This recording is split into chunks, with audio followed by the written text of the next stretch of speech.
அந்த காலை தேவரப்பள்ளி கிராமத்தில் சூரியன் மெதுவாக உதயமாகிக் கொண்டிருந்தான். வயல்களின் மீது படிந்திருந்த பனித்துளிகள் சூரிய கதிர்களில் மின்னின. மரக்கிளைகளின் நடுவே பறவைகள் மகிழ்ச்சியாக கீச்சென்று பாடிக்கொண்டிருந்தன. கிராமம் முழுவதும் ஒரு அமைதியான காலையின் அழகை ரசித்துக் கொண்டிருந்தது. கிராமத்தின் நடுவில் ஒரு பெரிய வீடு இருந்தது. அந்த வீடு தயானந்து என்ற பணக்காரருடையது. தயானந்து அந்த கிராமத்தில் மிகவும் மரியாதை பெற்ற மனிதர். அவர் கடினமாக உழைத்து சம்பாதித்த சொத்து கிராமத்தில் அனைவருக்கும் தெரிந்த ஒன்று. அவருக்கு பெரிய பெரிய வயல்கள் இருந்தன, நிறைய மாடுகள் இருந்தன. பணத்திற்கும் எந்த குறையும் இல்லை. ஆனால் அந்த பெரிய செல்வத்தின் நடுவிலும் அவரது இதயத்தில் ஒரு சிறிய பயம் மட்டும் எப்போதும் இருந்தது. தயானந்துக்கு ஒரே ஒரு மகன் இருந்தான்.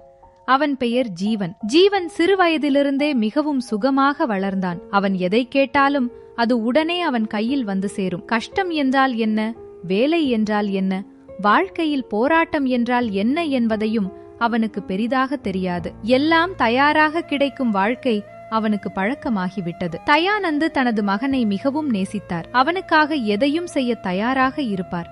ஆனால் சில நேரங்களில் இரவு தனியாக உட்கார்ந்திருந்த போது அவரது மனதில் ஒரே ஒரு எண்ணம் மட்டும் திரும்ப திரும்ப வந்து கொண்டே இருந்தது. நான் வாழ்நாள் முழுவதும் கஷ்டப்பட்டு சம்பாதித்த இந்த சொத்தை நாளை என் மகன் உண்மையிலேயே காப்பாற்றுவானா? அவனுக்கு இது ஒரு பொறுப்பு என்பதே தெரியுமா? கஷ்டத்தின் மதிப்பு உண்மையாக புரிந்ததா? இல்லை என்றால் இந்த செல்வம் முழுவதும் ஒரு நாள் அவன் கைகளிலேயே மெதுவாக அழிந்து போய்விடுமா? அந்த எண்ணம் தயானந்த மனதில் மெதுவாக பயமாக மாறிக்கொண்டிருந்தது.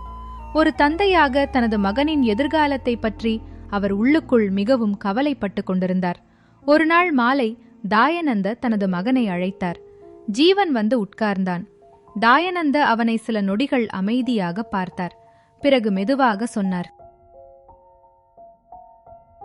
மகனே, வாழ்க்கையில் பணம் இருப்பது பெரிய விஷயமல்ல. பணம் என்றால் பலருக்கும் கிடைக்கும், பலரும் சம்பாதிப்பார்கள். ஆனால் அந்த பணத்தின் பின்னால் இருக்கும் கஷ்டம், வியர்வை, தியாகம் இவற்றை நினைவில் வைத்து அதன் மதிப்பை புரிந்து கொள்ளும் மனம் மிகச்சிலக்கே இருக்கும். பணம் மனிதனை பெரியவனாக மாற்றாது மகனே. ஆனால் அந்த பணத்தை எப்படி பயன்படுத்த வேண்டும் என்று தெரிந்த மனம்தான் மனிதனை உண்மையாக பெரியவனாக மாற்றுகிறது. ஜீவன் சிரித்துக்கொண்டு சொன்னான், அப்பா, நம்மிடம் எவ்வளவு பணம் இருக்கிறது என்பது உங்களுக்கே தெரியும் அல்லவா? நம்முடைய வயல்கள், நம்ம வீடு, நம்ம சொத்து பார்த்து கிராமத்திலேயே அனைவரும் நம்மை மரியாதையாக பார்க்கிறார்கள். இவ்வளவு பணம் இருக்கும்போது நமக்கு என்ன பிரச்சனை வரும் அப்பா? எந்த கஷ்டம் வந்தாலும் அதை பணத்தால் எளிதாக சரி செய்து கொள்ளலாம் அல்லவா? யாருக்காவது உதவி தேவைப்பட்டாலும் நாம் செய்ய முடியும். நமக்கு ஏதாவது தேவை வந்தாலும் உடனே வாங்கிக் கொள்ளலாம். அதனால்தான் அப்பா, நம்மிடம் இவ்வளவு செல்வம் இருக்கும் வரை நம்ம வாழ்க்கை எப்போதும் சந்தோஷமாக எந்த பிரச்சனையும் இல்லாமல் இருக்கும் என்று எனக்கு தோன்றுகிறது. ஜீவன், நீ இப்போது சொன்ன வார்த்தைகள் கேட்க மிகவும் எளிதாக தோன்றுகிறது. ஆனால் வாழ்க்கை அவ்வளவு எளிதானது அல்ல. பணம் பல பிரச்சனைகளை தீர்க்க முடியும். ஆனால் வாழ்க்கையில் வரும் ஒவ்வொரு பிரச்சனையையும் தீர்க்க முடியாது. பணத்தால் நாம் ஒரு வீட்டை வாங்கலாம். ஆனால் அந்த வீட்டில் இருக்கும் அன்பை வாங்க முடியாது. பணத்தால் மருந்துகளை வாங்கலாம். ஆனால் ஆரோக்கியத்தை மட்டும் வாங்க முடியாது. பணத்தால் நம்மை சுற்றி பலரை ஒன்று சேர்க்கலாம். ஆனால் உண்மையாக நமக்காக நிற்கும் மனிதர்களை மட்டும் வாங்க முடியாது. தயானந்த் கொஞ்ச நேரம் நின்று தனது மகனை பார்த்து மீண்டும் இப்படி சொன்னார், அதனால்தான் மகனே, வாழ்க்கையில் பெரியது பணம் அல்ல. அந்த பணத்தை எப்படி சம்பாதித்தோம், எப்படி பயன்படுத்தினோம், அதுதான் நம்முடைய உண்மையான மதிப்பை தீர்மானிக்கிறது. பணம் நம்முடைய கையில் இருக்க வேண்டும் மகனே. நம்முடைய வாழ்க்கை பணத்தின் கையில் போகக்கூடாது. ஜீவன் தனது தந்தையின் வார்த்தைகளை கேட்டு சில நேரம் அமைதியாக நின்றான். அந்த வார்த்தைகளின் அர்த்தம் அவனுக்கு முழுமையாக புரியவில்லை. தந்தையின் முகத்தை பார்த்து கொண்டு கொஞ்சம் ஆச்சரியத்துடன் கேட்டான், அப்படின்னா அப்பா, நீங்கள் சொல்ல வருவது என்ன? தயானந்த் கொஞ்ச நேரம் அமைதியாக நின்றார். அவருடைய கண்களில் ஒரு எண்ணமும் ஒரு முடிவும் தெளிவாக தெரிந்தது. பிறகு மெதுவாக தனது மகனை பார்த்து சொன்னார், ஜீவன், நான் உனக்கு ஒரு சிறிய சோதனை வைக்க விரும்புகிறேன். அந்த வார்த்தையை கேட்டவுடனே ஜீவனின் முகத்தில் சந்தேகம் தெரிந்தது. சோதனையா என்று அவன் மனதில் நினைத்தான். மறுநாள் காலை தயானந்த் தனது அறையிலிருந்து வெளியே வந்தார். அவருடைய கையில் சில பழைய ஆடைகள் இருந்தன. அந்த ஆடைகள் மிகவும் சாதாரணமாக இருந்தன. அவை ஜீவன் எப்போதும் அணியும் விலையுயர்ந்த ஆடைகளைப் போல எப்படியும் தெரியவில்லை. தயானந்த் அந்த ஆடைகளை தனது மகனிடம் கொடுத்தார். ஜீவன் அவற்றை கையில் வாங்கிக் கொண்டு சில நொடிகள் ஆச்சரியமாக பார்த்தான். அவனுக்கு எதுவும் புரியவில்லை. கொஞ்சம் சந்தேகமாக தனது தந்தையை பார்த்து கொண்டு இப்படி கேட்டான். நான் எப்போதும் இப்படிப்பட்ட ஆடைகளை அணிந்ததில்லை. இவற்றை எனக்கு ஏன் கொடுக்கிறீர்களப்பா? தயானந்தன் முகத்தில் மட்டும் அமைதியான உணர்வு இருந்தது. அவர் மெதுவாக தனது மகனை பார்த்து சொன்னார். இன்று முதல் சில நாட்கள் வரை நீ இந்த ஆடைகளை அணிய வேண்டும். ஜீவன் இன்னும் ஆச்சரியப்பட்டான். ஏன்ப்பா? சில நாட்கள் நீ ஏழையைப் போல வாழ வேண்டும். அந்த வார்த்தையை கேட்டவுடனே ஜீவனின் கண்களில் பெரிய ஆச்சரியம் தெரிந்தது. அவன் உடனே சொன்னான். என்னப்பா, நான் ஏழையைப் போல வாழணுமா? ஆனா ஏன்? ஜீவன், வாழ்க்கையின் உண்மையான மதிப்புகளை தெரிந்து கொள்ள பணம் இருக்கும்போது வாழ்க்கை மிகவும் எளிதாக தோன்றும். ஆனால் பணம் இல்லாமல் வாழ்க்கை எப்படி இருக்கும் என்பதை மனிதன் அனுபவித்தால்தான் உண்மையாக புரியும். ஜீவன் அமைதியாக தனது தந்தையின் வார்த்தைகளை கேட்டு நின்றான். அவன் மனதில் இன்னும் பல கேள்விகள் சுற்றி கொண்டிருந்தன. ஆனால் அவனுக்கு தெரியவில்லை, இந்த சிறிய சோதனை தனது வாழ்க்கையை முழுவதுமாக மாற்றப் போகிறது என்று. ஜீவன் சில நேரம் யோசித்தான். அதன் பிறகு தந்தையின் வார்த்தைக்கு மரியாதை கொடுத்து ஒப்புக்கொண்டான். அவன் கிராமத்தை விட்டு மற்றொரு ஊருக்குச் சென்றான். ஜீவனுக்கு அந்த நாள் மிகவும் கடினமாக தோன்றியது. இதுவரை அவன் பழகியிருந்த வாழ்க்கை திடீரென்று மாறிப்போயிருந்தது. வீட்டிலிருந்த வசதிகள், வேலைக்காரர்கள், தந்தை கொடுக்கும் பணம், இவை அனைத்தும் ஒரே கணத்தில் தொலைந்து விட்டன. ஜீவன் மெதுவாக நடந்து கொண்டிருந்தான். மரங்களின் நிழலில் அமர்ந்திருந்த முதியவர்கள் அவனை ஆச்சரியமாக பார்த்தார்கள். ஏனென்றால் இதற்கு முன்பு அவன் இப்படி தனியாக சுற்றித் திரிந்த சந்தர்ப்பம் எப்போதும் இல்லை. அவனுடைய கால்கள் மண் நிறைந்த தெருவில் மெதுவாக முன்னே நகர்ந்து கொண்டிருந்தன. ஆனால் அவன் மனதில் மட்டும் பல எண்ணங்கள் ஓடிக்கொண்டிருந்தன. அதே நேரத்தில் தூரத்தில் வயலில் வேலை செய்து கொண்டிருந்த ஒரு விவசாயி அவனை கவனித்தான். சில நேரம் அவனை பார்த்துவிட்டு அவனை அழைத்து இப்படிச் சொன்னான். என்னப்பா தம்பி, இவ்வளவு காலையிலேயே ஏன் இப்படி சுற்றி கொண்டிருக்கிறாய்? அண்ணா, எனக்கு வேலை வேண்டும். எந்த வேலையாக இருந்தாலும் செய்வேன். ஏதாவது வேலை கிடைக்குமோ என்று சுற்றி கொண்டிருக்கிறேன். ஏதாவது வேலை இருந்தால் தருவீர்களா அண்ணா? தம்பி, வயலில் இப்போது எந்த வேலையும் இல்லை. ஆனால் இந்த காய்கறி மூட்டைகளை கிடங்கின் அருகே கொண்டு செல்ல வேண்டும். உன்னால் தூக்கிச் செல்ல முடியுமா? உண்மையை சொல்ல வேண்டுமென்றால் உன்னை பார்த்தால் வேலை செய்பவனைப் போல தெரியவில்லை. ஆனாலும் செய்ய முடியும் என்றால் சொல். செய்த வேலைக்கு மாமாலையில் பணம் தருகிறேன். ஜீவன் தனது வாழ்க்கையில் முதல் முறையாக உண்மையான கஷ்டத்தை அனுபவித்தான். சூரியன் தலைமேல் கொதித்துக் கொண்டிருந்தது. மூட்டைகளை தூக்கிக் கொண்டு அவன் உடல் முழுவதும் வியர்வையால் நனைந்துவிட்டது. வியர்வை துளிகள் கண்களில் விழுந்தன. கைகள் வலியால் நடுங்கின. ஆனால் அவன் நிறுத்தவில்லை. மாலையாகும் நேரத்திற்கு அவன் முழுவதுமாக சோர்ந்து போயிருந்தான். அப்போது அந்த விவசாயி அவன் அருகே வந்து அவன் செய்த கஷ்டத்திற்கு கொஞ்சம் பணத்தை அவன் கையில் வைத்தான். அந்த சிறிய பணம்தான் ஜீவனின் வாழ்க்கையில் அவன் சம்பாதித்த முதல் உண்மையான வருமானம். ஜீவன் அந்த பணத்தை தனது கையில் இறுக்கமாக பிடித்துக்கொண்டு சில நேரம் அமைதியாக நின்றான். அவன் கண்களில் சோர்வு இருந்தது. ஆனால் உள்ளுக்குள் ஒரு புதிய உணர்வு பிறந்தது.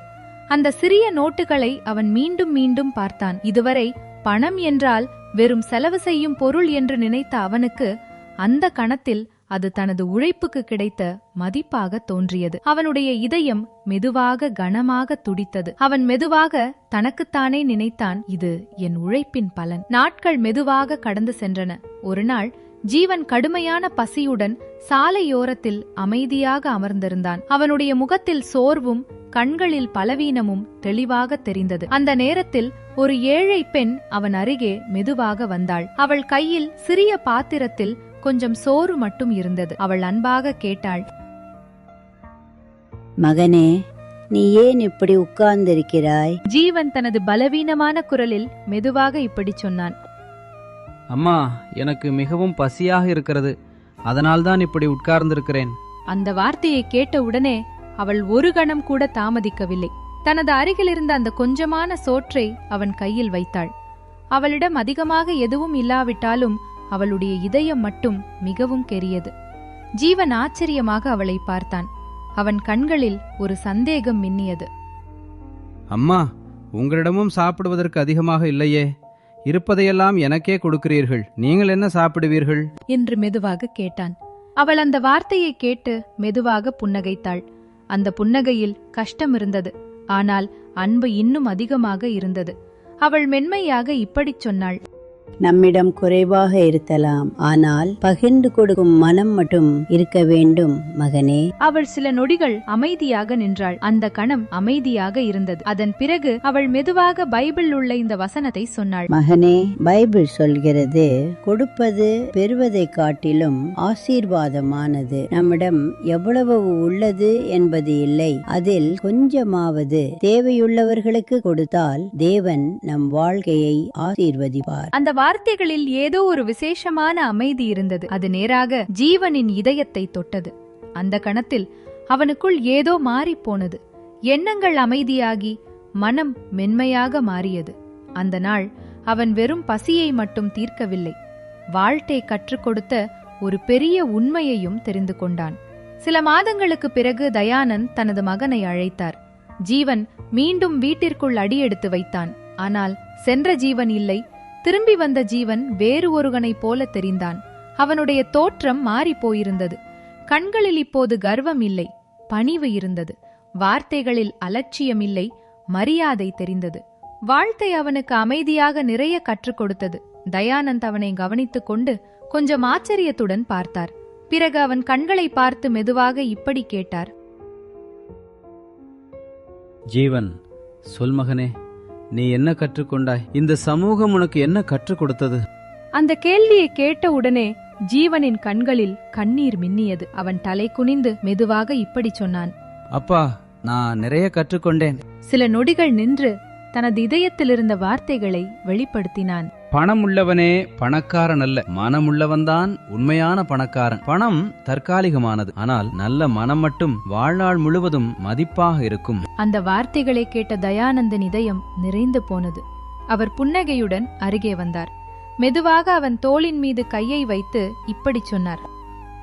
ஜீவன், இப்போது நீ என் சொத்துக்களை பார்த்து கொள்ளும் தகுதி உள்ளவனாக இருக்கிறாய்.